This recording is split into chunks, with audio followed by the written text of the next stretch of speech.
Hello everybody, today we will be going over CSES problem number 1193, Labyrinth. For input, we have a labyrinth with the dimensions of n rows and m columns. Each cell either contains a period if it's empty, a hashtag if it's a wall, and A or B, which are the start and ends of the path respectively. There is exactly one A and one B in the labyrinth, however a path between them is not guaranteed to exist. If there is a valid solution, we want to print yes, the length of the shortest path, and the exact steps taken to get there. If there are multiple shortest paths, any of them will work. If there is not a valid solution, the problem wants an output of no. Let's get straight into our sample case. We start from A and first go left once. After that, we go down twice, and then we go right 5 times. Finally, we go up once and we get to B, figuring out that we have a path length of 9, aligning with the output. Before we start on an actual algorithm to solve this problem, let's take a look at the observations we can make. First, traveling happens only on the cardinal directions. Second, we need to keep track of the exact path to each point. Third, the path is not guaranteed to exist. And finally, we want the shortest path. There are multiple ways to go from A to B in the labyrinth. So how can we make sure that the path that we find is guaranteed to be the shortest one? 2 ways should immediately seem plausible for this type of problem. The first is DFS, which recursively visits all nodes through backtracking. It tries to go as deep as possible in one direction before returning to a prior node. The second is BFS, which iteratively visits all nodes using a queue, and the nodes are visited in the order they are discovered. Both of these options can solve this problem, but one is more optimal. Here, BFS works better. Let's take a look as to why DFS is wrong for this problem. Our order will be up, right, down, and left. At A, it can only go left. Next, the search will go down twice to avoid revisiting cells on the same path. After that, it will go right 3 times to the intersection. Here, the DFS will first go up as that appears before right in our order. After going up twice, it will go right twice and then down once to get to B. The current path length from A to B is thus believed to be 11. Next, the DFS will backtrack to the intersection and go right. After going right twice and up once, it will report a distance of 9, which is lower than the prior result. B is thus revisited to override the past value. The issue is that DFS effectively brute forces to check every possible path.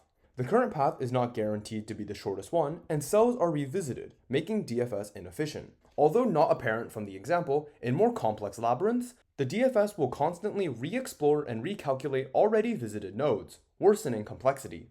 Now let's go over why BFS is correct. BFS visits whatever is the next closest node. The first 6 nodes are on a single pathway, however at the intersection the search now has multiple parts to explore. It goes up and right, splitting to explore the next closest in different areas. Later, the BFS eventually marks B with a distance of 9, but it has not finished searching as the top still has unvisited nodes. The distance at B is guaranteed to be the shortest since BFS explores the closest nodes first. Even when 10 points into B, we know that there is no need to recalculate since B has already been guaranteed to be as small as possible. BFS is correct since the shortest path for every cell is calculated upon the first visit. Cells are thus not revisited at all, greatly helping complexity. Now let's go over how we can implement this. We first read an N, M, and the grid. Next, we push the position of A into the queue. After that, we BFS on the grid, moving with the cardinal directions. At each cell, we keep track of what direction was taken to get there in order to reconstruct the path at the end. After BFS, we check if cell B was reached. If not, the path does not exist. If it was, then we work backwards from B to recreate the full path. This approach has a time complexity of O of n times m, as at worst case, each cell will need to be processed. This approach also has a memory complexity of O of n times m, as at worst case, the queue will hold each element inside the labyrinth, which comes out to n times m.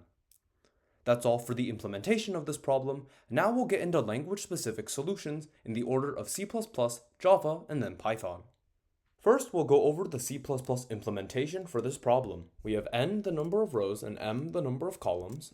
We'll read them in, and then we'll initialize our labyrinth as a vector of strings with n rows. For BFS, our queue is going to store the points that we need to process next as a pair of row and column. And we define variables to store the positions of both A and B. Next, we read in each row in the labyrinth, and we look for both A and B.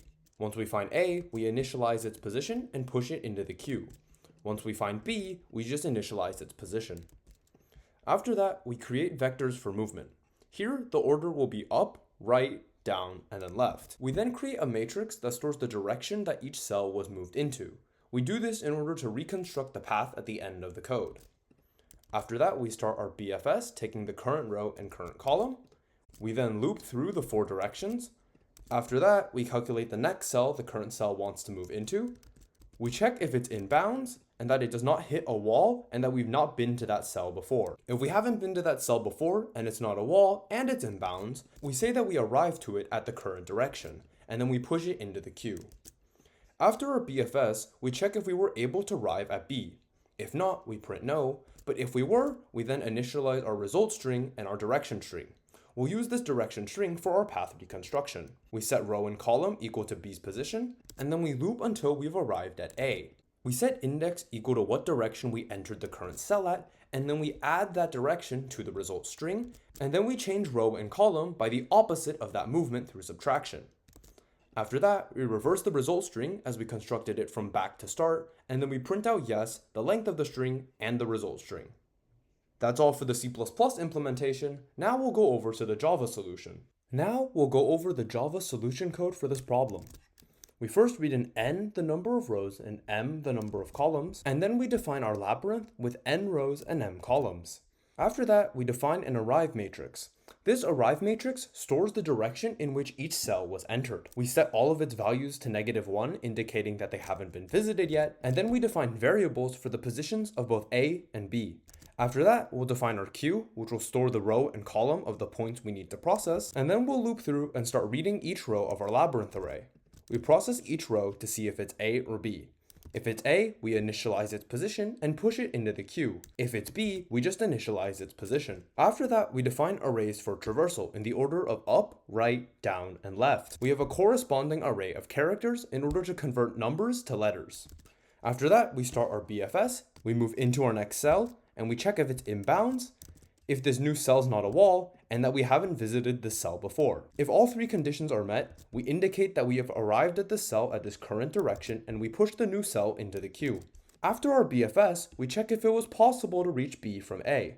If it's not, we print no, but if it is, we create a result string to store the path, and then we set row and column equal to B's initial position. After that, while we are not at A, we start looping backwards from B, converting the integer direction into a character, and then subtracting those values from row and column to move backwards. After that, we reverse our result string as we built it from back to front, and then we output yes, the length of the string, and the result string.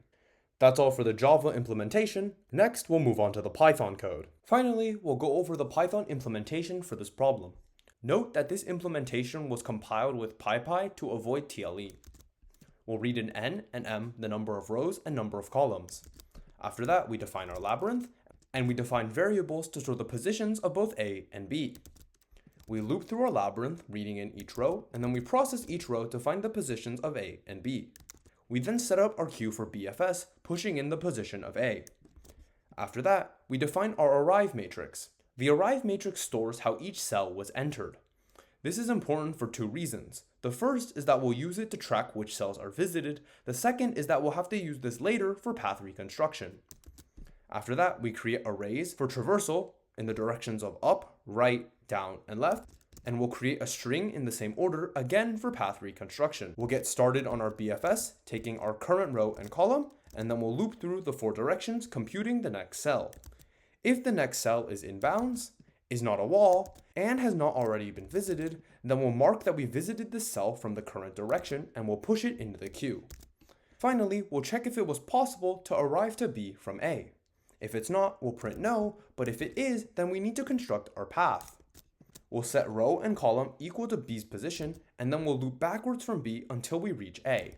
We store the direction in which the current row was entered, and then we add the corresponding character to our path. After that, we reverse the changes made to row and column from that direction in order to move backwards. Finally, we need to reverse our path as we constructed it from the end to the start. We print yes, the length of the path, and the path itself at the end. That's all 3 language implementations done. Thank you all for watching this video.